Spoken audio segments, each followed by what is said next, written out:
কিয়ামতের ময়দানে সবাই দাঁড়াবে, একটা একটা করে বিচার হবে। এই জন্য নবী করিম সাল্লাল্লাহু আলাইহি ওয়াসাল্লাম বলেছেন, আতাদরুনা মানিল মুফলিস, আচ্ছা তোমরা কি জানো সবচেয়ে বড় ভিখারি কে, অভাবী কে? সাহাবীরা বলছে, ইয়া রাসূলুল্লাহ, আল মুফলিসু ফিনা মান লা দিনারা ওয়ালা দিরহাম, যার টাকা পয়সা নাই সেই তো গরিব অভাবী, আমরা জানি। নবী সাল্লাল্লাহু আলাইহি ওয়াসাল্লাম বলছেন, না আমি সেটা বলছি না। শুনো, এই লোকটা গরিব ঠিক আছে, এটা আসল গরিব না। আসল গরিবের সাথে পরিচয় করায় দিই, শুনে যাও। আসল ভিখারি কে?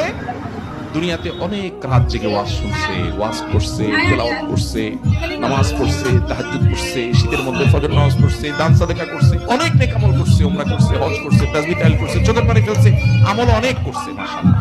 এগুলো নিয়ে কিয়ামতের ময়দানে আসছে যে এত আমল নিয়ে আসছে, এখন তো জান্নাতে যাবই। এরপরে সব পাওনাদার হাজির হয়ে বলছে, আল্লাহ এই লোক অনেক আমল করছে ঠিক আছে, কিন্তু আমি রিকশাওয়ালা ছিলাম, আমার কলারটা ধরে একদিন একটা ধাক্কা দিছে, আল্লাহ আমি কিছু করতে পারি নাই, সেদিন আমার গায়ে জোর ছিল না।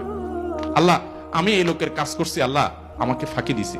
আল্লাহ এই লোক আমার দোকানে কর্মচারী ছিল, ক্যাশ থেকে টাকা নিচ্ছে, আমি টের পাই নাই।